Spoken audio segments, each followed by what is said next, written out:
What is up, y'all? It is your host, Rennie, and you're listening to another episode of the Call Me Crazy podcast. The series right now is the Mahal Kita series, which in Filipino means I love you. I wanted to talk about love, and I came out with a jewelry collaboration collection that's called Mahal Kita. And so it's named after all of the women in my family, each earring, each necklace.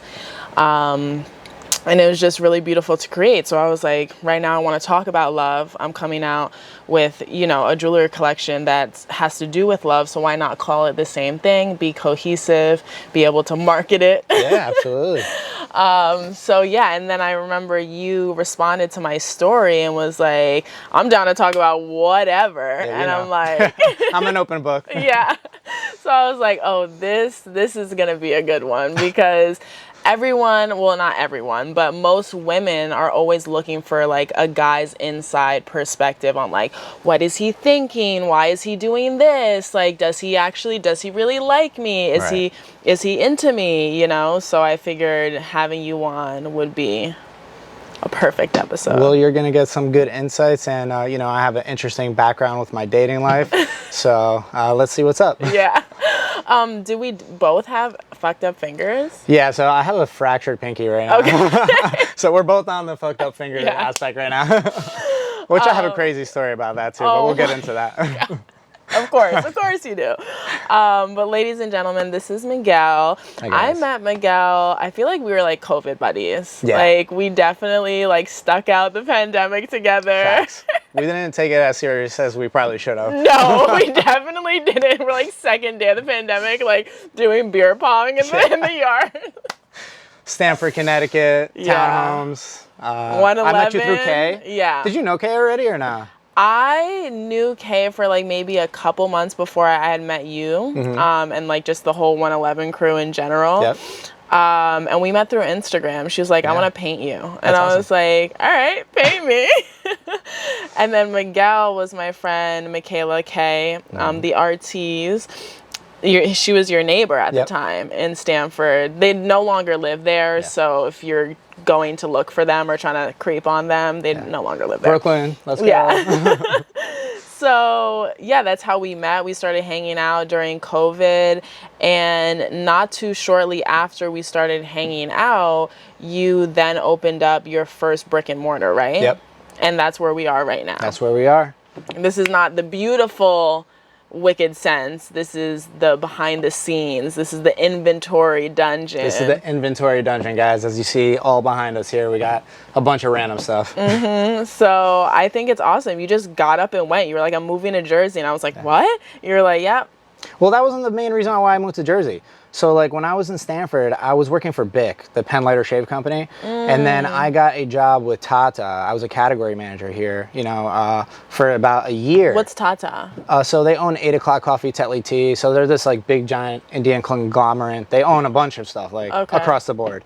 So I was working for them for about a year. I was really unhappy. What were you doing there? I was a category manager. So that was really like working with buyers of major retailers, selling in our products, and kind of talking about margins and doing presentations on a national scale, you know? So I'm like, I worked retail in terms of like a higher level my whole life in corporate. So why not do it myself and start my own business, doing the same thing, you know, making more money, being more enjoyable, being my own boss, and not really being told what to do, you know? Right, that's awesome. So what were the steps you kind of took to, have a brick and mortar? Because everyone, I feel like, is being an entrepreneur. Everyone can just kind of like get up and go with an e-commerce business, but this is definitely a different kind of beast. So how did you get into it? So I got into it because like my background's fully in retail, right? And I know the ins and out from, I started off selling, so going B2B, then going business to companies and just trying to sell all over the place. So I understood like the needs for customers and how to sell an item. So I'm really good at sales. And then I learned the financial dynamics of retail and then the merchandising standards of retail. So I'm like, why not just start my own brick and mortar? Everybody's trying to do e-commerce. Everybody's scared of brick and mortar. And then like after COVID, it was like the perfect time. Like all the brick and mortars closed down. Businesses were suffering. Leases were cheap. You know, so like if you had a little bit of guts and a plan, you don't always have to have the 100% plan, but if you had some type of plan, you could go and open up a brick and mortar that's different and cool and trendy, specialty shop. You don't got to reinvent the wheel. You know, everybody's trying to do a new brand, do all this crazy stuff, you know. Take something that's already been done and make it a little better. That's it. That's awesome. Yeah. What got you into candles specifically? So being a category manager, right, I get to see every single item by the category, by SKU level, being sold at the major retailers, right? And candles and scents, especially home fragrance, was just doing so exponentially well during COVID because everybody's home. When you're home, you want a good vibe, you want, you know, it to smell nice, you want to have a little zen. And, you know, that's what a candle kind of brings you, right? So that's why it took off. And I was like, look, what are my competitors? Yankee Candle, Bed Bath & Beyond. Those candles kind of suck. You know, they're like for grandmas, essentially. So I wanted to make a shop where you could shop every brand, you know? And here we are. Oh my God, incredible. Yeah. Are there any like memorable stories you have that have to do with love when someone comes into your store, a customer's story or anything of that sort? Like love when it ties down to candles? Yeah, like, you know, gifting or and anything memorable that stands out in terms of like a customer experience. I would definitely say like a lot of customers come in and they usually ask me what's a great candle for, you know, a romantic vibe or to get somebody to like me or, you know, something meaningful. And we have like great scents that kind of set the mood or like crackle and kind of make a nice sexy tone, right? Yeah. And then we also have like candles that are very like special. Like we have this Reiki crystal candle where it has crystals in it that's like rose quartz, which is for love. You know, so then you could buy something like that and it tells you the meaning on the card and it kind of expresses that to your significant other. Yeah. That's awesome. Yeah. So getting back to your love life. All right, here we go, guys. Here's the meat. Here's the meat. Here's the meat. So what would you say your current standing is right now? I'm single. Okay. So I'm like very single. I've been single for like 10 months now. Okay. I was in a like 1.5 to 2 year committed relationship. You know, things didn't work out and, you know, I decided to take a little hiatus and work on myself for a couple months. And now I'm kind of dabbling back in the dating life, you know, going on a couple dates. Haven't really found anything special yet to really like tie myself down to. Yeah. But I love relationships. I'm a relationship guy. I know I've been single for a while and I've had my adventures, but there's nothing more special than having like that person in your life that like, you know, builds you up and makes you feel good and you have a shitty day and you could call them up and, you know, it's very special. It's very nice. Yeah. Yeah, it's funny you mentioned that because I was with my friend Daniel yesterday and we were shooting and I gave him like an idea. He was trying to like stick his light in another light's tripod and I was like, here, just use my cardigan, you know, tighten it in there or whatever. And he was like, see, this is why no matter if it's like a friend or a family member or a significant other, I always have women around me because you guys just think differently Absolutely. and you elevate us and we need you. Yeah. And I think that's something that, I don't know, I feel like maybe the younger generation is losing, like just the appreciation of the woman and the intellect and the intuition that she brings to the table. Yeah. But I am the same way. I'm a relationship girl. I too have been single for like mine's over a year now. Yeah, over a year. I was traumatized, all right? So I've been off the wagon. I am now also dabbling in very shallow water. I think my big toe has dipped in. Okay. You're here. I'm here. You're in it. You know?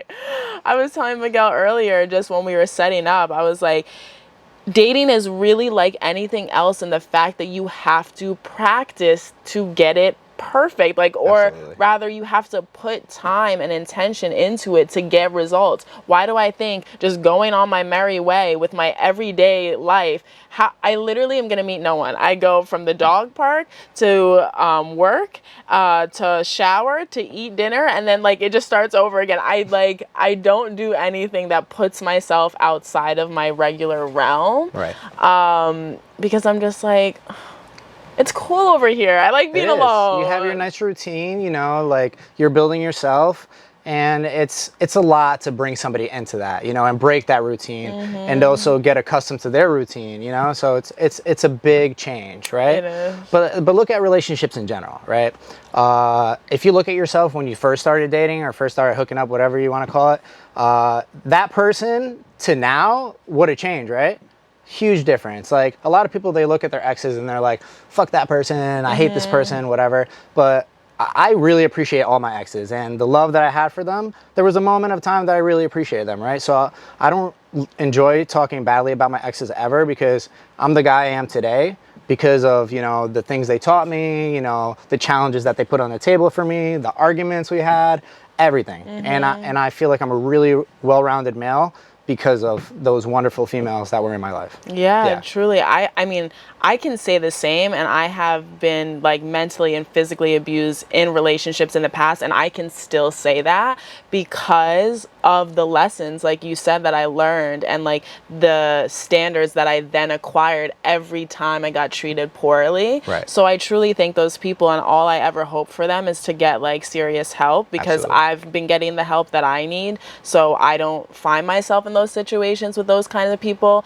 But like you said, I mean, everything is a lesson, and if you can take it in that way, like you'll be so much better for it. Yeah, and your standards have jumped significantly, right? Oh my God.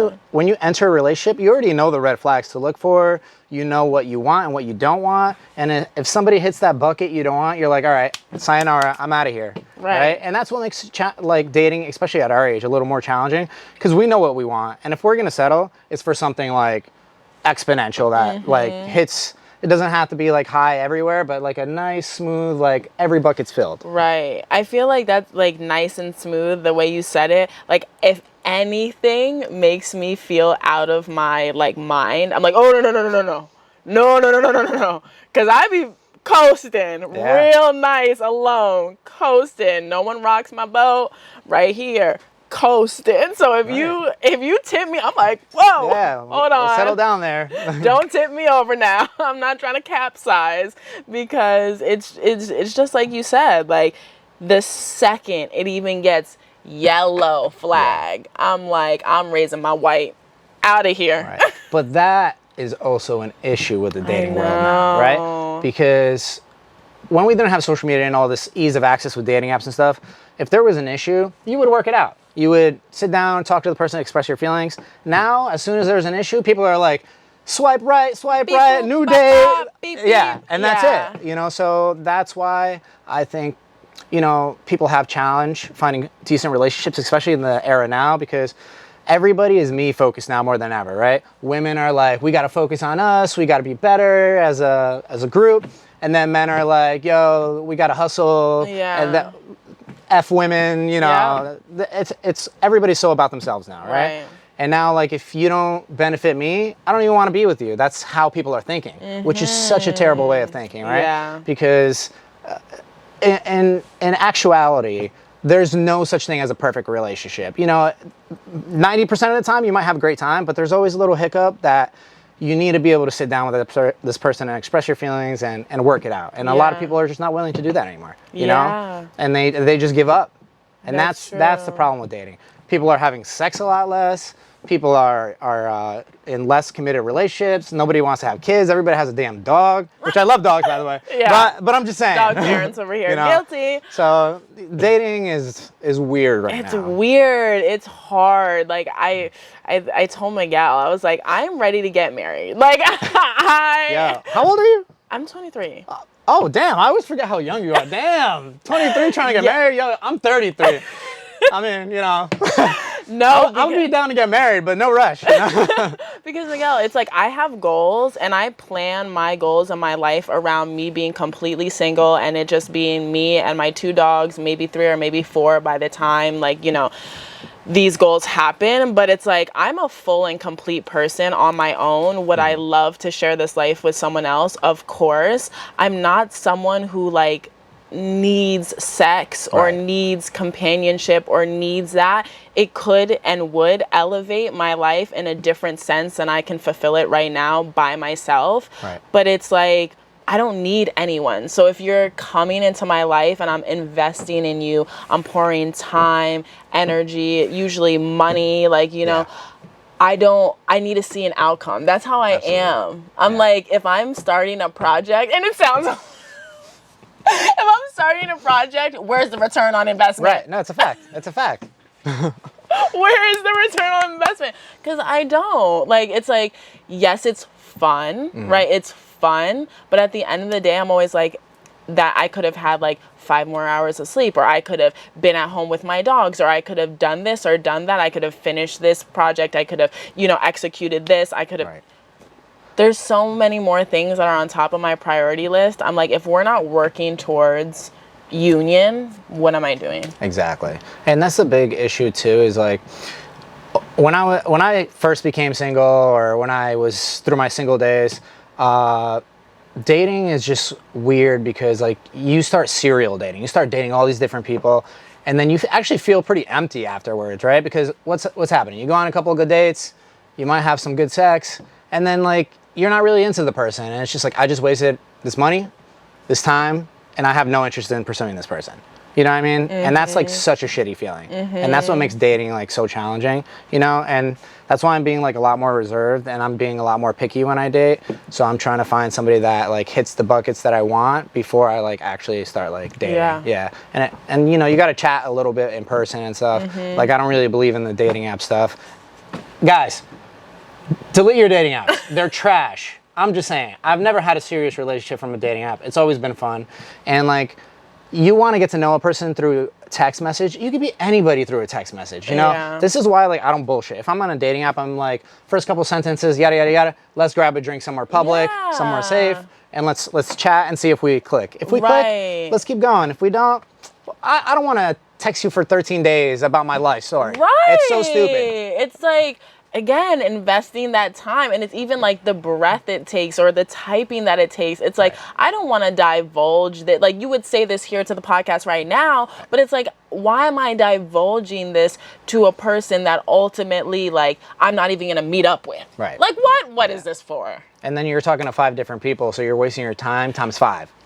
You know what I would ask too, if there's any like, you know, secrets about men in the dating world you want to know, this is a good time to ask too. Even on dating apps. All right, I'm going to tell you guys a secret. Men are probably going to hate me for this.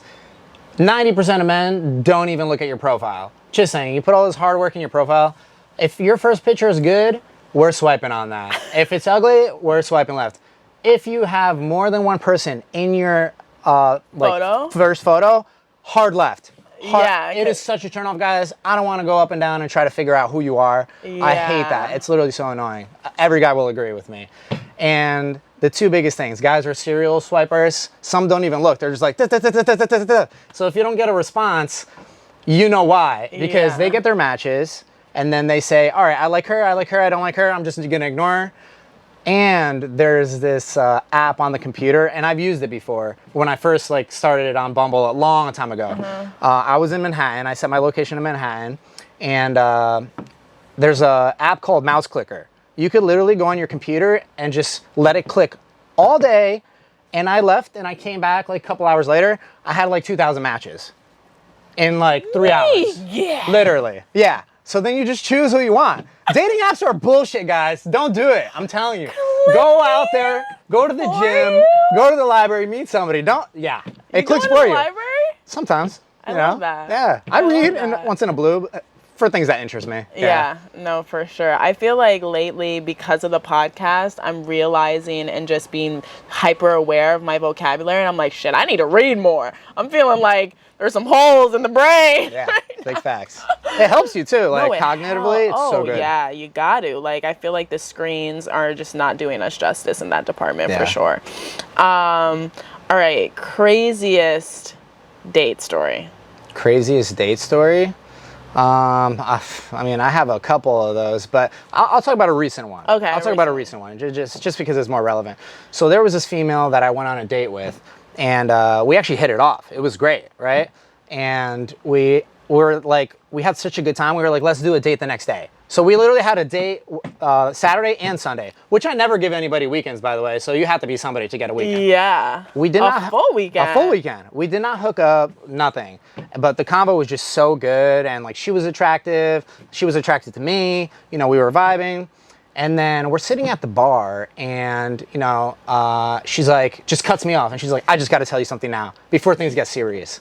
And I'm like, oh, she got a boyfriend, you know. I started thinking, no, this is what I'm thinking, right? She got a boyfriend, whatever, you know. But then she goes, like, I have an STD that's like, you know, she had herpes. So she pretty much was like, I just want to let you know. So like, if you're not okay with that, then I think we should just like not talk after this. But I really like you, so I just feel like I got to break the news to you now. And for me, that was like, it kind of sucked. But I will say, imagine the courage you have to be able to do that with every one of your dates. Right. Her dating life must be really tough. Yeah. But I really commend her because she could have like hooked up with me. That's and you fucked. know, yeah, it's fucked. You know, but she was like, put it on the table, and she was like, you had the best reaction I've ever seen in a guy when she told me, because I was like, I'm not gonna leave. Like, I'm gonna chat with her a little bit, and like that was so nice of her, and she was cool. Right. I still think she's a cool person. Herpes in 2022, what's the reality? Like, is that, I don't know, like what is the contractability? Like, what is, I mean, I don't know. Is technology up to speed? Is there, I know there's medications you could take. Okay. I know that there's a higher stigma on herpes than, you know, it needs to be. Yeah. But for me, like, you know, like, who knows? I don't know if I was gonna like this girl after 2 months. So imagine I'm gonna put myself at risk, catch an STD, and then I'm like, fuck, I don't like this girl, and now I'm fucked for life. Fuck you know? for life, yeah. And I would rather prevent that. I'm very like, I practice safe sex. You know, I don't mess around with that stuff. I've never had an STD in my life, which is mind blowing because I had a pretty decent sex life. You know, so yeah. So I'm blown away. Yeah. So, because you would think like most people like at least catch like gonorrhea or something in their lifetime. It's a bacterial infection, whatever. You know, it's not a big deal. But I've never had an STD in my life. Ever. No, yeah. Shout out. Shout out. Let's go. Condoms, baby. Yeah, baby. Yeah, no, I had a pretty long run there, and then my psychotic cheating ex gave me chlamydia and tried to convince me that there's a study out there where chlamydia comes back round 2 for no apparent reason. It just shows up. Yeah. It just that shows up. Like Gaslighter 3000, this one. But shouts out to him, you know. Yeah. Hey. Lesson learned, baby. And that's a bacterial infection, so antibiotics, you're good. Yeah, that's what happened. That's what went down. But yeah, so I commend her. I respect her. It's hard. Wholeheartedly. Yeah. You know, what was that, like a sad like little thing? Because I mean, it was probably like a little like a movie montage, Saturday into Sunday, and then I didn't know how to take it in at first because we were having such a good double date. Like first day, second day, it was kick ass. And then I'm just like sitting there and I'm just like taking it in, take a sip of my drink. And I'm like, you know, I'm not mad at it. I was like, yo, I really respect you for telling me. That's like, you know, and I'm like, how long has it been? She said like 2018. So imagine from 2018 until now. During COVID. And you had to like every date you go to, you have to say that. And she says she's gotten like really bad reactions from men where they get like fucking pissed. Yeah. And they just like storm off. Or like scary physical, maybe. Like she's a human, man. Push her over or something. I don't know. Yeah. I don't know. Like she deserves all the respect in the world for telling me that and having the courage to say that, because I'm sure there's a lot of people out there that would just be like, and be like, I don't know where it came from. You gave it to me. Like, yo, chill out. You know? Yeah. No, I definitely feel like she was meant to meet you, because maybe if it has been really hard, I don't know, for her, like at least she got like one nice guy who, like, you know, gave her, I mean, she in fact said it, that you were the best response that she's gotten, and that probably gave her hope for the future. Absolutely. I feel like just to feel, you know, more human. Like it's kind of inhumane how people treat people when it's like she got it from someone. Yeah. Like, she didn't just contract it from the air. She wasn't born with that. You know? So, no. That's a story that was like kind of crazy, but like Yeah. ends in like a heartwarming Absolutely, ending. and she really appreciated it too, you know. So she was an awesome person, and it's unfortunate that some people have to live with circumstances that make their dating life challenging. But I'm sure that one day she'll find love. I mean, she's so cool. Yeah, For sure, Yeah. for sure. What are some memorable dating stories? Memorable dating stories. Give me a little more substance than that. All Give me right. a little more substance, guys. Right? Would you agree? Okay. What is your craziest, like, met you out at the bar? Met me out of the bar. I like to keep it relevant, so I'm going to talk about somebody Yeah. recently. So my whole life, and I think most men in general, we have to do the approaching, right? We have to go and, you know, and Put press yourself out there. you know, put yourself out there, shoot your shot, which the whole like shooting like some random bullshit like pickup line, I think it's the dumbest shit in the world. I hate it. Like something super corny. I don't even know how guys pick up girls using that. It's so corny. But anyways, we'll get into like what I usually do. But this girl was sitting in a group with me and some friends, and she came next to me and sat next to me, started chatting me up, and just goes, "So I think we should go on a date. I think you're very attractive. What do you think about that?" And I was just like, whoa, like, you know, like it's odd. Like, you know, because that's usually me doing that, right? But she did it, and, you know, we went on a date, went pretty well. She's cool. So I was blown away by that. Is she one of your current prospects? Yeah, so me and her are like chatting right now, you know, nothing serious yet, but, you know, we're chatting. I'm just mind blown when women do that because, guys, I gotta tell you, if you like a guy, stop being shy. Don't bite your lip and look at us and look up and down. We don't fucking know what you're talking about. We don't know. We can't read you. We're not mind readers. Girls think guys are mind readers. If you like somebody, just go say hi. Say what's up, you know? Yeah. Guys love that. It, like, confidence in women is so sexy, especially, like, because it's already hard enough for us to go up to, you know, 15 girls, and if you're lucky, you get like 2 numbers or 1. Right. Some guys will never get a number, you know? So. Yeah, it really has to do with confidence. I feel like, and also just not giving a fuck. Because at this point, like I said, Miguel, I'm trying to get married. So I'm like, Yeah, you're set. She's No, like, I'm married, like- babies. I don't want a dog anymore. I want babies. No, I actually want 3 more dogs before we have Oh, God. I need a whole pack to raise, a wolf pack to raise protect your my kid. children. Yeah. I love it. So I just feel like not showing my crazy or anything because that doesn't need to come out, but like just no, like it doesn't need to come out because I'm not threatened. Right. You know, I'm not in a place of like, you know, needing to use that superpower, but just kind of like being aggressive in the sense of like not holding back. Like I told the guy who I've been talking to, like straight up, I was like, listen, the first time we hung out, I was like, listen, I don't do the whole, oh, he texted me, I'm gonna wait an hour. I hate no, that. if my phone is in my hand, I'm gonna text you. I might even Yeah. triple text you. And I was like, you okay with that? Like, because that's me. Like, I think what got me into my relationships where I wasn't treated the way I wanted to be was watering myself down in the beginning and giving this like sap of a person to this person so then they could mold me into what they wanted me to be. Now I'm like, no, I know what I want. I know who I am. This is it. Take it, leave it. Cool.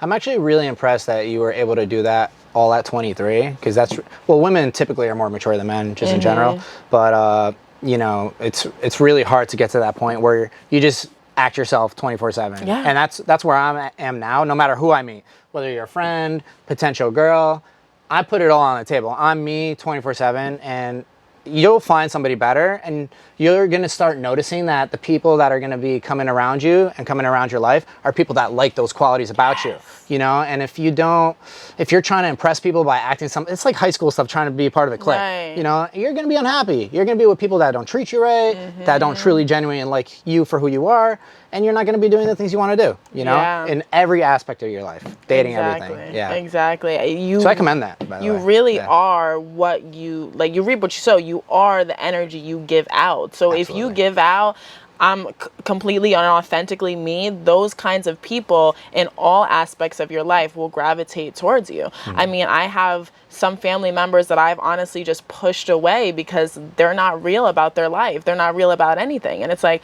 I need thorough breads around me. Absolutely. Like, know who you are, know why you're on this earth and why you get up every day, because we have so little time here. It's like, to pretend for anyone is ludicrous. Yeah. It really is. I mean, like, you could genuinely be a nice person in general or just be yourself. But like with family, for example, if there's somebody that's toxic, I just don't associate with them. I'll say hi, I'll say bye, you know, do the whole loving family thing. But I'm a very no drama guy. I try to keep drama out of every aspect of my life. And I do a great job at that. Yeah. You know, there's some people that like may look at me and get like intimidated because I'm like such an extrovert and they assume shit about me. That's completely false. But that's why like I have a lot of friends, but I don't have a lot of friends, if you know what I mean. No, I know what you So mean. like I have like a very small, close circle, and those guys and girls will say the best things about me. Yeah. You know, and everybody else just like, hey, Miguel did that. He's probably like this. Miguel did that. He's probably like that. Get the hell out of here. Yeah. I remember there was this girl, like I have a lot of energy when I walk in a room, right? And it was like a friend of a friend. And, you know, I know her. I thought she was attractive, but I never like, you really did anything. Yeah. But I walk in a room and then like she told me like a couple of days later, she was like, you seem like the type of guy when you walk in a room, you try to like sleep with everybody. And I'm like, how the fuck do you get that like assumption? I'm like, what, did I just like get naked and just like, hey guys, you know, like so odd. I don't understand people that think like that. So that is like completely false. You know what, I sometimes, not just all friendly. the time. I'm not going to say it's all the time. I'm not going to say it's for this person. But most times when someone is having a critique with that kind of underlying tone under it, is usually because they are that person and they are insecure on someone else pointing it out. So they're like, I'm going to point it out in someone else before someone points it out in me. Right. I don't know if that sticks true to this person or individual, but yeah, honestly, it's so funny because I always say that my childhood best friend who grew up with me calls me an introvert with impeccable social skills, which is true because I can socialize, but I definitely, you know, when it comes to my me time and the outside of work time, because I work with so many people, I like to be alone or like one-on-one interactions. Yeah. Like more than that is like, it drains me for at least like I need a week of recovery. Yeah. You know? But something I love about you is how extroverted you are, and like every time we go out together, it's just Miguel and the girls, like we're going out. Like and it's like if I want to talk to any guy, I'm like, Miguel. Yeah, we hype each other up. Yes. Remember when we went to where is it? Meatpacking District. Yes. We went to Meatpacking District. We were having a time. We were all dancing. You guys were wingmanning me, vice versa. It was a good ass time. It was a good ass time. That was so spontaneous. That was when Kay was painting Dumbo. Yep. And you guys were like, you know, staying at a hotel so she could paint. And then I had a client photo shoot at the JW hotel. So they put us up in that hotel. So we were like, what's in the middle? Met up, and it was a time. It was a time. I literally, Miguel, and you probably laugh because I'm 23, but like nights like that, it takes me a week to recover. Yeah. Like, did you just go ghost and stay at home? Yes, oh my God. like just work remote. Like I'm like, don't talk to me, like because I don't do that. I think we were out until like 3. It was late. Like almost closing. I think it was closing. No, we left at closing. Yeah. Yeah, we closed that place up. It's crazy too because I don't know if this is genetics or the fact that I just work out a lot, but I don't get hangovers. So I could like go and then go the next day. I don't really party like that anymore. I'm not really into it. I like to dabble with some friends and grab a cocktail or whatever, but I just don't get hangovers. I don't know why. I think it's a genetic thing. I've never gotten a hangover in my life. Yeah. Like no matter if I'm like off a whole handle of New Amsterdam in high school or like if I have like 6 shots at this age, you know? Yeah. I've never like I'll feel shitty, but like it's not what people describe. Like, oh, I can't open my eyes or the curtains. I'm getting in chills and I'm like, I just got to take a big dump and then I'm pretty, I'm good to go. Yeah, drunk dump. That shit saves you. In the morning? Oh God, we're going raw right now. Big facts of that. No, seriously. Once it's out of my system, I'm like, all right, let's get ready to go. Where's the coffee? Let's do it. All right, so one thing that I want everybody to know, and I think this is important, and it kind of ties into love life a little bit too, is you have like 2 types of people, right?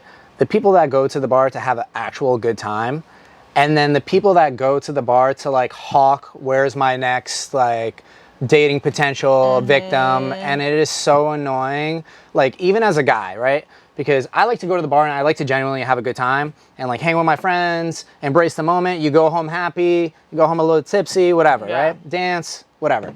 But some people are like, guys, let's go to the bar, let's get some bitches. And I literally hate that because it's like, that's your standard. That's what you're setting, right? And if you don't get that at the end of the night, you're going home, there was a shitty night. Yeah. Oh, we got no bitches, it was a shitty night. Yeah. Like, get the fuck out of here, man. Like, go embrace your friendships, have a good time. If you're lucky and you bump into somebody, great. But don't go there with an expectation of like meeting a girl or meeting a guy. Because you are gonna be like let down. Yeah, shit out of luck at the end of the night. If that's your only goal, like it could be a side goal, it could be a what if, but if that's your sole purpose for going out, you should stay the fuck home and get on a dating app.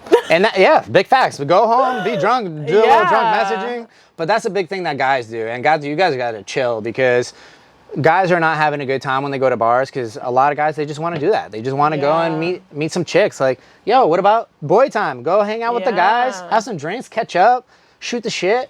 And if you get lucky, you get lucky. You know what I'm saying? You know what that reminds me of is I didn't realize until I was out of my last relationship that my last partner did not have a strong community. Yep. And I think that's a very telling sign. Like a lone wolf is not someone you want to procreate with. It's not someone you want to be in a partnership with because that means they have no mirrors. Right? So if you have no one in your life that you're close to, that you tell your problems to or you vent to or whatever, if you don't have a therapist, if you don't have these mirrors in front of you, no one's gonna fucking check you. So the first person to try to check you, you're like, what the fuck? Like, you know what I mean? And that's what I'm finding. I'm like, I want someone who has an abundant life outside of me, who has friends, who has family, who has, you know, oh my God, the craziest thing, I felt like I was in high school. He would not allow me to hang out with any of my guy friends.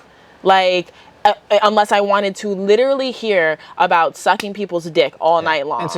Insecurity.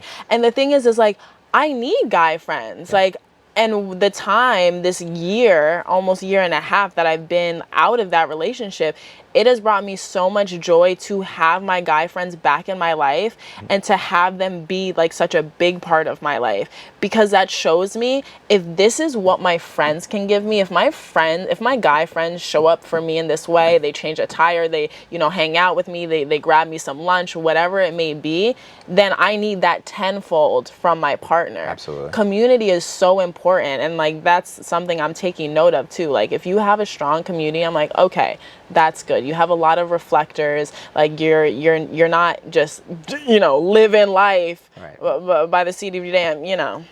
Well, I'm a big believer in that. Like one of my ex-girlfriends, she just didn't want to make friends, right? So she was always attached to my hip all the time, and I'm cool with that. Come hang out with the boys, you know, you're with me, whatever.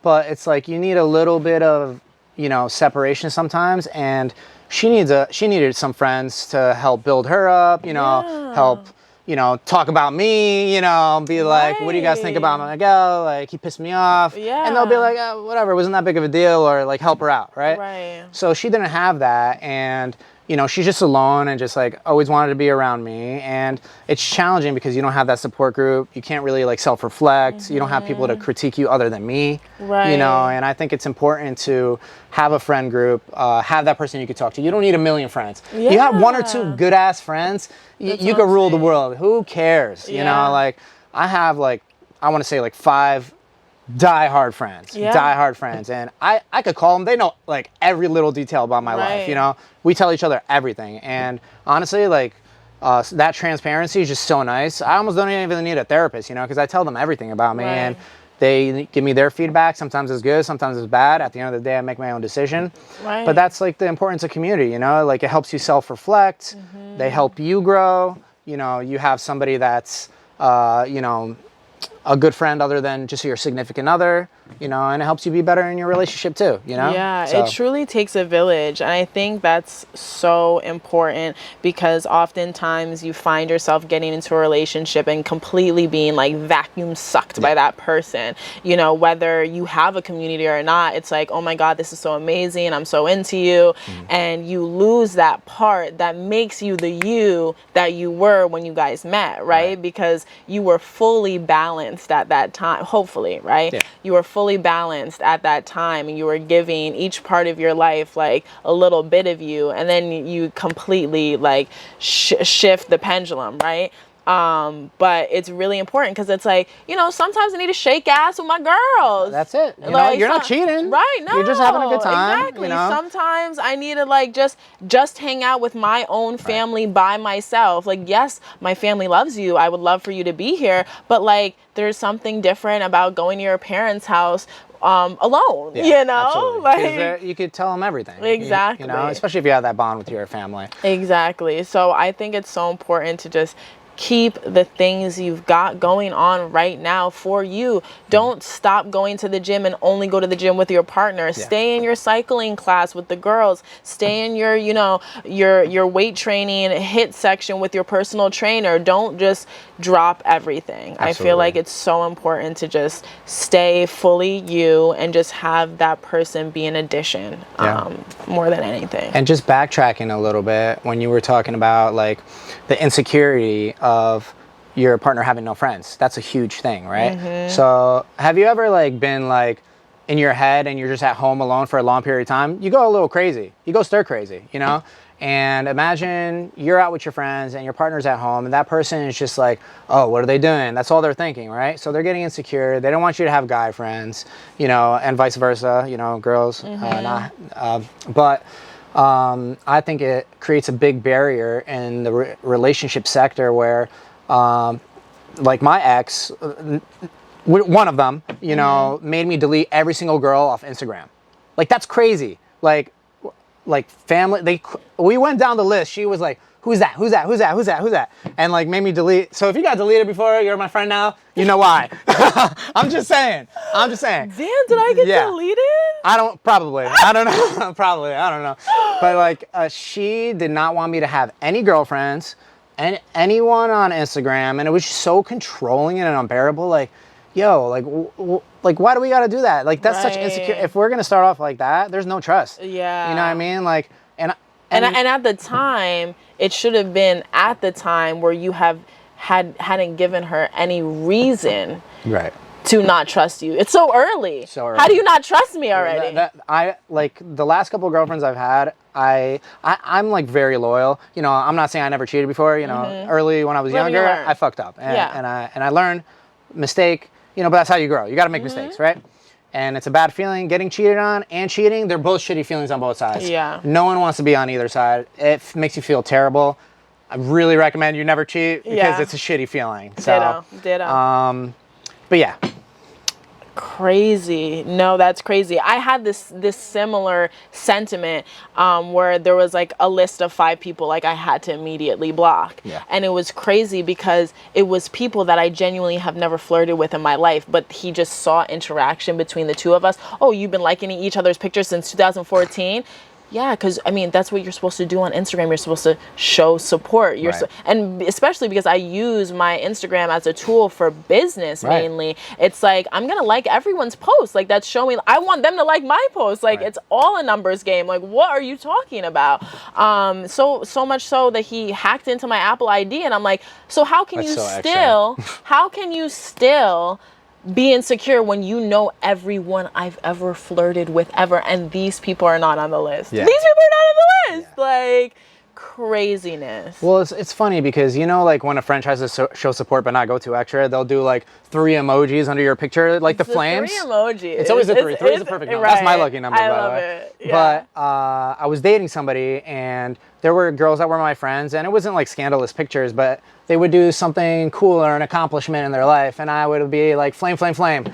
And then that ex of mine was like, oh, why are you doing that? You're like flirting with them. You think they're hot, blah, blah, blah. I'm like, yo, like, it's not that big of, you're thinking way too much. Like, how do you have that much time to stay home and just like look through everything that I'm like doing and just like trying to make your own a picture or imagination of what it is. Like, just ask me. Be like, oh, why'd you do that? Oh, you know, congratulations to that person. Good friend of mine. I used to hang out with this person all the time. Just showing a little support. That's what social media is for. You know, why have it at that point?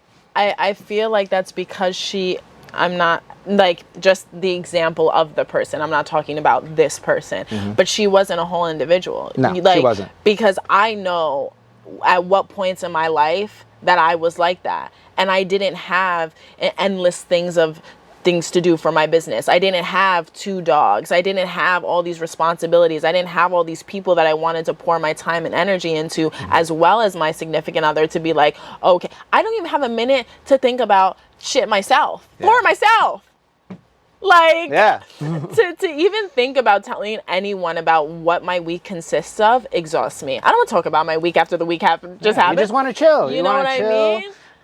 So it's like, if someone has that much time, they're not a whole person. They're not feeding themselves in the way that they should. They're not going to the gym. They're not making, 3 meals a day for themselves. They're not doing any extracurriculars outside of their job life. They're not working a job that they enjoy or that they want to put extra time and effort into. You can't be. You need a routine. You can't be. If you have that much brain space for who the fuck I be comment, like, that means that these are people you don't even follow, but yet I have commented on a picture. I don't even know how you find that on Instagram, and that's my job to know. Yeah, I don't know, that's so extra. It's like detective shit, and it gets exhausting too, because then it's like you have to be careful, like wherever you step or everything you do, and it just it's like eggshells. It makes the relationship rough because like you can't be your genuine self because you're like, shit, can I say that? Ooh, I shouldn't post that. Oh, that's my best friend. I can't like it. Like, it's so dumb. It takes you outside of yourself. And that's, to go back to like probably 30 minutes ago in the podcast when we said, like, we are 2 individuals who walk into any room and are just us. So now that yellow flag comes up where I'm like, why are you trying to change who I am? I thought you liked who I am. And it's so Isn't crazy. this why we hang out? Right, exactly. I think I saw a funny post that was like, if you met me shaking my ass in the club, why are you trying to make me stay inside the house now? And it's true. It's like, if you met Miguel as an extrovert, hanging around all his friends, male, female, anything in between, why are you now trying to change Miguel? Right. You loved and were attracted to that person. That is taking away from that person. Absolutely, yeah. It's very interesting. There are boundaries that you have to set sometimes too in relationships, but like you have to meet in the middle. You can't just be like, all right, I don't like all of this about you, and just like wipe it off the table and be like, you can't do this anymore. Yeah. That's insanity. It's about compromise. You have to choose that person every day, and that you want to be in this and that you want to pursue this, because it's like, people change, people grow. Are we growing together? Are we growing apart? Like, what's going on? Right. Because you can't just expect someone to just conform completely to your life. Like that, how would that even happen? Yeah, that's like such a big change, interpersonally, everything. Yeah. One big thing I want to talk about is like love language. Wait, can we look up like what the actual love languages are? Because there's one that I really hate. Okay, so I'm gonna say, I'm a Googler. I'm like, I need to know all of them. Okay, there's 5 of them. Okay, first one, in no particular order, acts of service. Second one, quality time. Third, physical touch. 4th, words of affirmation. And 5, receiving gifts. Okay, let's both rate them. You go. Okay. Should I just say my top 2? No, rate them in 1 through 5. I would say quality time, words of affirmation, gifting's probably the least for me. Okay. Physical touch, and then what was the... Acts of service? Acts of service. Actually, acts of service above physical touch. Okay. Yeah. So, yeah. So mine would have to be acts of service, quality time, physical touch, receiving gifts, words of affirmation. And I don't even mean like receiving gifts in a dollar amount, but when I gift someone something, it's because I'm thinking of them. Right. And that's why it makes me so happy. I'm like, oh, you thought of me, or this reminded you of me, or something like that. And I love gifting people. So yeah. You like seeing their response. You like seeing their response. All right, let me tell you like why I chose the top 2 and why I don't really like the other ones. All right, so I chose quality time because I think quality time is really important. How are you going to get to know your significant other if you don't spend time? I think at the end of the day, that's the most important, is like spending quality time with each other in every scenario, at the nightclub, at home, at the bar, you know, going on a walk. That quality time helps you figure out that person and what you both like, and figuring out each other, right? That's why I think quality time is super important. My second one was words of affirmation. And the reason why words of affirmation is huge for me is because I'm like a very self-motivating guy, right? So I'm always like shooting for the sky, you know, dreaming big. And I really appreciate somebody that recognizes, you know, that, and also recognizes, you know, what I'm kind of bringing to the table and the kind of things I do for them. And it's really sweet to have somebody talk to me nicely, right? Especially talk like to me nice, talk baby. to me nice, you know, especially because I grew up in a household that was tough love. So I didn't get words of affirmation in the household. So my first girlfriend, she was like so sweet, and I'm like, whoa, what is this? This is awesome, you know, like so nice, right? Physical touch, honestly, like I really hate it when people put physical touch in the top 2. And the reason why is, who the hell doesn't like sex? I want to say 99% of people love sex. Being like, having that physical, sexy connection. Everybody loves that. But I don't think it's the most important, you know? Having good sex is important. You can't have a fucking good relationship without good sex. But like on the tier 5, I think it's like 4th most important. Gifts, like, my mother and father, they were tough love, and the way they showed affection to me was by buying me a new shirt, you know, buying me a toy, whatever it was. And I wanted from them was like more affirmation, more like, oh, son, you're the best. Mwah. You know, like, instead it was like, go get that done. I love you. Here's a gift. You know, like, you know, so you almost want the opposite of what you got when you were younger, right? It's that new amazing feeling, you know? So I think that's why I kind of like rated it that way. I'm trying, I gotta look back to see why I rated. Okay, so acts of service was first. For me, it's first because like you, like I'm a go-getter, like I'm doing everything by myself. I mean, I have video clips of me carrying pieces of furniture, which I quite literally didn't think it was possible, like moving in places by myself. You know, I do the damn thing, I get it done. I mean, like, I was literally shoveling my car out of the snow when my ex was like, my mother and sister would not be seen out here. I'm like, so who's gonna do it then? It's always been just me and my mom growing up. So I definitely have that, like, you know, single woman mentality where I'm just like, if I'm not gonna get it done, who's gonna get it done? So the person that I'm talking to right now, like the first time we hung out, he came and hung 15 paintings in my room. That's so sweet. And I was like, what? You're like, that's a man. Yeah, that's a man. Like, I was looking at him like. He brought out the hammer and everything. Right? No, he brought the hammer. He brought the hammer. That was a joke, guys. He's cooked me dinner plenty of times, which is something that is very new for me. So acts of service is, it just like takes some, if you're taking something off of my plate of a million things to do, that is like, you're bringing me peace. And that's like what I want in a partner in general, is just like more peace. Like, you're adding peace to my life. You're making me slow down a little bit, spend that like quality time. So I think I said quality time was the next one.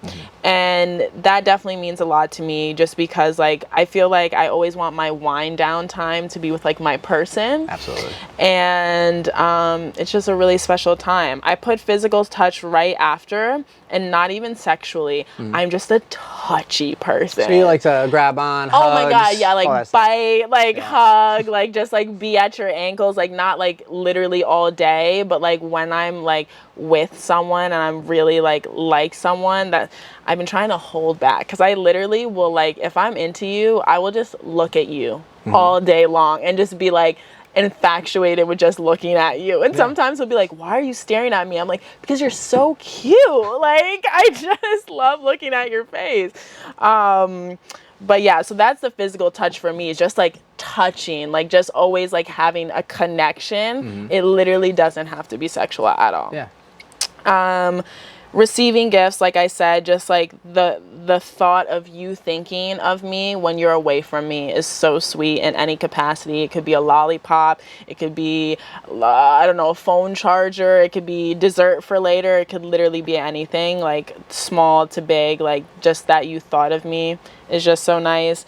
And then words of affirmation, I definitely love, but it's like I'm always like, show me. Yeah. You know what I mean? Like, if you think I'm like the hardest working woman ever, like, fund my next business. Like, show me.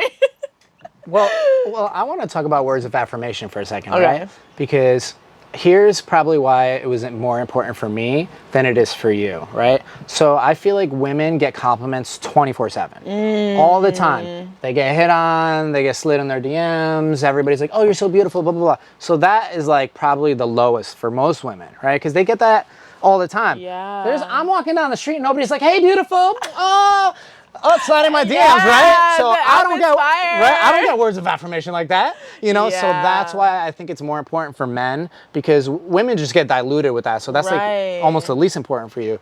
And men really like it. Like, we just want to be appreciated. We want to be like, talk to us nice, you know? Like, it's a fact, you know? And plus quality time, you add those two, we're like, wow, she appreciates me. She thinks I'm this. It feels so good being next to her, you know. They're all important, but, you know. I think that's interesting that you brought up that perspective, because it's true. We get so much of it, but what I want you to know is with no follow through. Right. So like, you're sliding in my DMs, you're commenting on my picture, like that's so like cute, nice, like you're calling me beautiful, but like, do you actually want to take me out on a date? Like, do you actually want to pursue? No, that's why it gets so like, just like, because it's like, all right, another man calling me pretty. Like, what's new? Like, he's doing it to everyone. It means nothing to him, because for most men, it doesn't. Which is strange, because I have run into that where I'll be talking to a guy and it's like, we're pen pals. And I'm like, do you have time for this right now? Because I don't have time for this. Why do you just want to text me? Like, do you have anything to say about that? Because my mother has found that, like, when she got back into the dating life, I have found that getting back into the dating life. And it's like, it's very strange. I'm like, are you bored at home? Or what's happening to where, like, you just want, like, conversations over the phone? Like, is this talking or texting? Talking, texting, but like no, like maybe like once in a blue moon meeting up. I'm like, if you have other people, like I wouldn't be answering text message. I don't know, it just doesn't make sense. So is this for the dating world or just like friends? Dating world. So I think that like men just like attention, you know? We feel sexy when we're wanted, right? Women feel wanted all the time because you're getting hit on all the time. Men don't really get hit on as much as women. It's just a fact. Like, look, the girl that approached me at the bar the other day, that happened like 5 times in my life, you know? Meanwhile, like I've approached everybody else in my life, right? So when somebody does that, it's like so impactful for us, you know? So for you guys, it's just like, you know, we get hit up all the time. You look at your little DM bubble, it's like 1,000 plus. You look at the guys, it's like, if they're lucky, they got one, you know? Like, so I think that's why, I want to debunk something though, because I don't know if it's the way I look or what it is, but people quite literally, Miguel, always say to me, you could have any guy you want. And I'm like, but that's not true. Like, guys don't approach me in real life. Guys hardly approach me online. And then where else am I going to get approached? In outer space? Like, the different dimension? Because I don't know if it's the way that I look or what. And people are just like, yeah, I mean, Rennie, you could literally go down the street and get any guy you want. But I can't. And when I do approach people in real life, I usually don't get the response I want. Really? Wow. Yeah. And so then I'm like, all right, I'm never doing this again. Well, I mean, it could be a few things, right? So, one, you are attractive, right? So a lot of men, sometimes they'll look at a girl and they'll be like, damn, she's super hot, but they'll never gain the courage to go talk to her because they're like, this girl's out of my league. She'll say no to me, because they've been around the block. Guys get no's all the time, right? But like when you approach a guy, you're a good looking girl, right? So you're going to go for the best looking guy you see, right? And maybe that guy, he gets super hot women all the time, So he's just like, one already taken probably, or just, I got a bunch. I can't add another one. You're number 17 of this week. I can't no more, Right. So that's the problem. Women's standards are just like so high, and there's nothing wrong with that, but it's not realistic. Like the bottom 90% of guys, they're not even getting dates. Right. You guys could literally swipe on anybody on a dating app, and I guarantee you, like 99% of every swipe you get, it's going to be a match. Almost every single one. Because guys are just giving it out. So you're choosing the guy that you find attractive physically and tall. Every girl wants to date a 6 foot guy. I don't know why. All right, listen. I don't know why. I'm damn near 5'9". Y'all shorties, hit Miguel up because guess what? Small people are everywhere. Tall people, we're hard to come by. So let us have the tall guys. I deserve a tall man. True. I deserve a tall man. You do. You're 5'9". You do. You deserve a 6 foot guy. Come on. But there's a lot of girls that I meet that are like 5'1", 5'2". I know, and they're like, I need 6'5". I'm like, yo, sit down, get on a ladder. Yeah. Get on a ladder then. If you jump right now, you can't even kiss him on the lips, and you want a 6 foot and you want guy? a 6 foot. Get some stilts. Talk to me, because I don't think you should be able to do that. I'm serious. No, I be getting Your pissed. 6'5" boyfriend's gonna have scoliosis when he goes. Right. Hugging you. Yeah, literally. Hugging you. No, yeah, my best friend is freaking, what is she? Probably like 5'4", and her boyfriend's 6'3", and I'm just like, fuck you. I don't want him. Thank God. Like, I'm so happy for you. Love you. Right. But like, you should not be doing us tall girls like that. Right? Right. I think it's a genetic thing though. Like girls want like a taller guy because genetically, like you want somebody that's strong, that can protect you. Right. And same thing with men. Men want, a more shorter petite girl because it's more feminine. But it's preference at the end of the day. Like It to really me, is. every one of my girlfriends that were long term were all so different. I don't have a type. From each other. So different from each other. Nothing was alike in either of them, and to me, it's more like, obviously attraction, but like, how are you with me? They all had a little special thing with me, conversation wise. They made me feel nice, whatever it was, Yeah. I don't think I have a type either. I genuinely, all my exes are very polarizing, I feel, to each other. It's just all about how I feel, excuse me, how I feel when I'm with you. And genuinely like the connection that we made that first time. Right. But yeah, I definitely don't have a type either. It's kind of crazy. I feel like I have a type within every type. Yeah, of course. Of course. I mean, we all have certain preferences, right? Like, I like women that are a little more athletic. I like women that tend to be on the shorter side, like makes me feel more masculine, whatever, Right. I think most men are like that.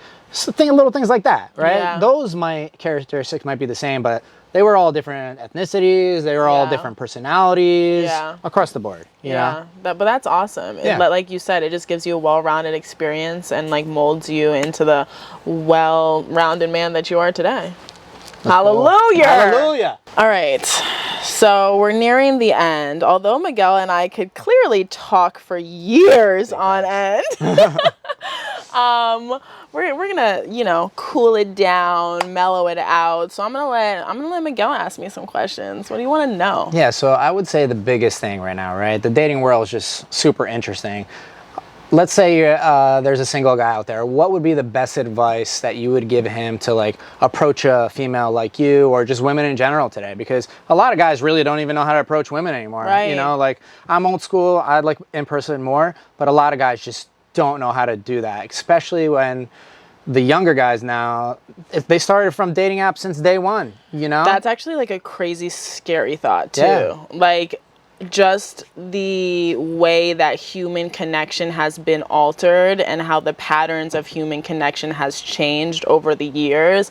Like, it's more often than not that you are meeting your significant other over the World Wide Web, the WWW, baby. Facts. Like, that's crazy to me. Like, I feel like Christian Mingle and, like, you know, all those, like, websites from, you know, so long ago, it was almost like a joke at that point. And now it's so embedded into our dating culture that, like, it's so normal. Sucks. I feel like for me, I am like a very traditional girl in the sense that, like, if you open a door for me, like, I'll be weak on my knees. If you know, anything that's chivalrous, like, I still so respect and, like, really love.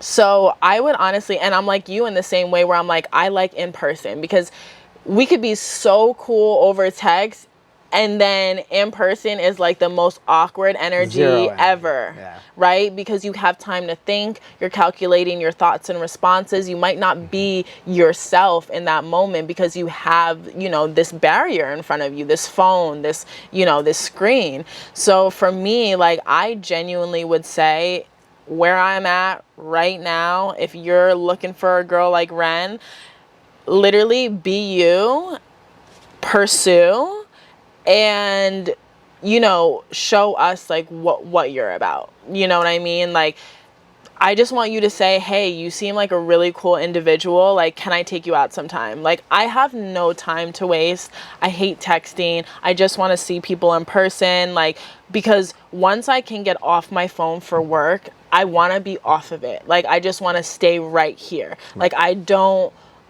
care with the back and forth. Like, let's just see if we vibe. Same thing for friends, like new friends. Like, girls will hit me up. Girls hit me up more than guys and are like, I'd love to hang out with you. And I'm like, yeah, let's grab a coffee. Like, you know, there's only so much back and forth that we can do. Let's just see if we vibe, you know? So that's what I'd say, is just, like, start with that in-person connection. And if the girl has as much, you know, gusto as I do, they'll be like, that was a little too aggressive. Maybe we can meet during the day, or, like, I don't know. I feel like giving 100% you up front will just lead to success in the future. Because, like, if you, like I said in the beginning, if you water yourself down, that's not the true version of you. You are doing that because of society's views on the way that you should go about things and the ways you should handle things. Just be you. Do what feels right for you. So, like, every time I think and I second guess myself, like, on a response or anything like that, I'm like, wait, no. Like, you want to see if he can stand the rain. Like, if he's, like, sussed out by this now, get gone. Big Come on. Like, that goes for both, by the way. Yeah. So I think definitely just shooting your shot and being upfront about what you want too. I think that's important. Like you said, with the whole dating apps and everything, like, don't wait until the third date to find out if she wants to settle down or if she's just out here to fuck. Like, you know, both are equally respectable, but I feel like it's okay to upfront be like, I don't date for no reason. And that's what I did. You know, I don't go on dates. I don't invest my time. Yeah, I don't do that for, like, I want an outcome, like, you know, not on the first date. Obviously, you can never know what the outcome would be, or if you even want it to have an outcome. Sometimes you know, though. When you know, you know. It's that feeling, right? Sometimes you know. Don't talk to me about it. Well, I'll talk to you about it off air. Oh, God. But, yeah, so I truly feel like just be 100% yourself. And then it gets really easy on narrowing down the prospects and, like, the people, because the people who don't, you know, respect it, vibe with your authenticity, it's just like, okay, cool. Skirt, narrow. Right. You know? Well, I'll tell you a couple of things, because it's very situational, right? Because I've approached many women in my life. I've met some incredible women, you know, had some good times, whatever, been in great relationships. But I noticed one thing, right, is about being persistent with everything in life as a male. And, you know, you could go up to 100 girls. And I'm telling you, like, I know you're saying be yourself and be authentic. I think I'm very authentic. But not every girl wants to be approached, right? So you might be the best looking guy, and sometimes they'll do like a double take and maybe be interested. But a lot of guys approach women and they won't even give you a chance. They'll just be like, no, I'm not interested, you know, whatever. Whether they're alone or with friends, whatever. So it's very situational in that aspect. And a lot of guys that I know get turned down 24/7. They can't even get a girl's number. You know what I mean? So, you know, I think it's situationally that's more important, like where you are. You know, like if you see like a girl that's with all of her girlfriends, most likely she just wants to hang out with her friends. You know, like she doesn't want to be bothered. So don't like try to like approach a girl in a group of friends. I mean, I've done it and been successful before, but most of the time they just want to hang out with their friends, right? I would argue. Oh, all right, let's hear it. Buy her and the girls shots or something, drinks, and be like, I hope you have a great time tonight. Like, here's my number if you ever want to use it. Like, that, panties right off. You want me to have a good time with the girls and you're making sure I do so? Power move. True. Till you do that 15 times and you spend $1,500. Right. Yeah. No, and it gets you nowhere. Right. Oh, that's true. You know, like I said, situationally. Situational. You have to feel it. If you lock eyes with her and you're like, this might be the one, pull that trigger. Right. Pull that trigger. You know, hopefully she don't have too many friends, but you want her to have friends and a community. But you know, especially if you're out here and not in Connecticut, it could run up a tab. Yeah, you could run up a tab. Yeah. And I'm in Brooklyn now too, so it's even more expensive. Yeah. So Brooklyn and Manhattan, I'm there all the time. But you know, like that's a big reason why I don't do dinner dates for the first date ever. Don't do it, guys, unless this girl is like 100,000% worth it. Yeah. Because like, I went on a run once where I was just newly single. This was before my most recent ex, and I was like, you know, I'm gonna put myself out there. And I went on like a dating streak for a whole month. I spent like almost $3,000 going on consistent dinner dates, and I was like, that is the dumbest thing ever. Right. And you know, like it was mostly hooking up, really, and nothing like good came out of it. So like now it's always like drinks. Like we'll go for drinks. If the person doesn't drink alcohol, you know, coffee, walks, something like outside that's fun where you guys get to mingle a little bit. Do not buy dinner. Maybe an app. Or something, but light bites. Don't be spending $200 every time you're going out on a date, because, yo, and women know this. There's a lot of women out there that are serial daters just for dinners. No, that's crazy to me. It happens in Manhattan. I know so many. It blows my mind that people do that. No, it blows my mind because, again, my time is so motherfucking precious. Facts. It is so precious. I would rather be at home on my couch eating dinner with my dogs. You could bring me to a above Michelin star, okay? There's above Michelin. Does anyone know? There is above Michelin star. I don't know. You could take me literally to the Pope's house for dinner. If I don't like your energy, it'll be the most miserable time. The dinner will never be worth it. It's true, but that type of girl, not you. Yeah. That type of girl never had the intention on going on a true date. Maybe, you know, they just wanted to get a free meal. Yeah, that happens a lot. That's a waste of my time. Like a free meal? I don't know. Everybody's different, right? Everyone's different. I'm not saying every girl's like that. No, and everyone has different intentions. I mean, if you're up front and just be like, hey, I'm dating. Right, but that's why I don't do dinner dates. Right. For the first one. Yeah. Almost never. For the first one, yeah. I don't think you should. I feel like it's definitely figuring out if the vibe is worthy enough to invest these things into. It's not being a cheapskate thinking about the money that it takes to date, because it's a serious expense like any other pleasure would be. Right. You know, like my weed bill is a bill. It's a bill at the end of the month. You know what I mean? So it'll be another expense on the friggin' Excel sheet. Dating experiences, because it'll take a toll on you mentally, financially. So you gotta, you know, make sure that if you're in that mode where you're trying a lot, be in that mode and just be like, all right, listen, this is how much I'm going to let myself spend on a monthly basis on trying to get myself out there. And, you know, if I feel like stopping, this is when I'll stop and this is when I'll pursue.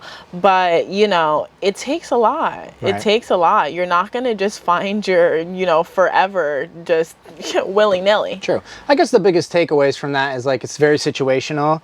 If you feel like there's an opportunity and like you're feeling a good vibe in general before you even talk to them, shoot your shot. Yeah. The amount of times that guys and girls don't shoot their shot because they're afraid, and then they crazy. regret it. And then they regret it. And then you're thinking about that person for a week. Right. You know, and they're like, should I go on Craigslist? Oh, God. Who goes on Craigslist for dating? What the hell?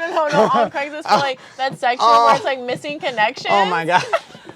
I'm like... Blue shirt. Washington Square Park. Where are you? Facts. Big facts. And then you get all the people that you don't want. Yeah, it was like, that was actually not who I was talking about, but thank you. But if you're feeling the vibe, shoot your shot. Don't lose a missed opportunity. I'm a big believer, the worst that will ever happen is you'll get a no. And take it well, don't be freaking aggressive. Just leave. You're really like, thanks, you know, whatever. You know, move on. And then shoot your shot again with somebody else, you know?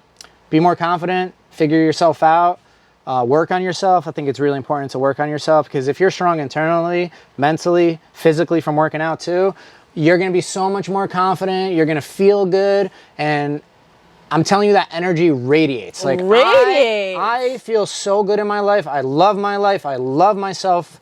I'm so confident, not in a cocky way. No, I'm just happy. Yeah. I work out 7 days a week. You know, I eat well. You know, I'm mentally very like unstressed and stable. So like when I bring that to the table, people feel that, you know, like people enjoy having a conversation with somebody that takes care of themselves, and you feel more confident because you're happy. Exactly. You know, you're in a good place, and they see that and they're like, I like this person because that person's in a good place. Right. You know? So little things like this are important, you know, and yeah. Oh my God. Thank you, Miguel, for being on today. Seriously. I feel like the people will really enjoy your perspective, and also just the flow of our conversation is so easy. The editing process is going to be quick, snippety snap for me.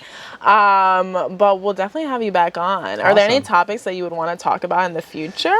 You know, I would definitely say we could talk about like being an entrepreneur, business, because I think a lot of people want to be an entrepreneur, and the biggest challenge that I noticed for myself was no one helped me. No one like gave me a guide. That part. And it's really not as hard as people think, you know? You just need somebody to tap you on the shoulder and be like, XYZ, and figure it out, right? Yeah. And I think that's important. I wish I had that, but I learned myself. So, yeah, no, you know? I think that's definitely something that we have in common. So we could definitely talk about that in the future. Absolutely. For sure. But this is going to be a great episode. Hell yeah. You know, I hope at the end of the day, with us being so vulnerable and so open about our past, everyone knows that we respect everyone in our life, the people who gave us these experiences. Absolutely. We wish them nothing but the best, love and light to them.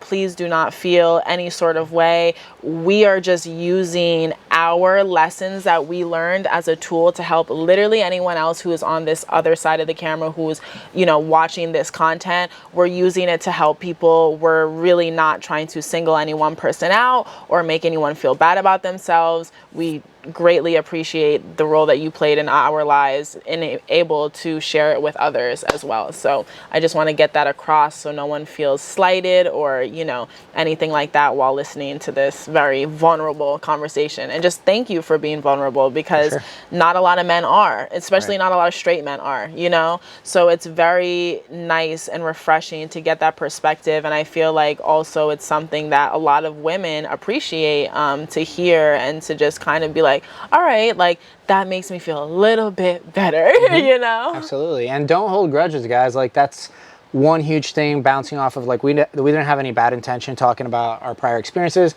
I don't even like mentioning names, but like never hold a grudge with any of your exes. Never hold a grudge with anybody in life. It's so draining personally. And I think that you should just like take that experience, let it cleanse through your body, and just keep moving forward. And like holding grudges takes so much more energy than just letting it go. It really does. It truly does. So we'll end on that note, guys.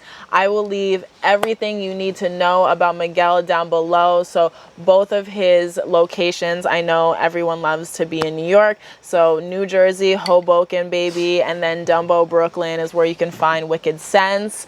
And anything else Miguel would like to plug will just be there down below.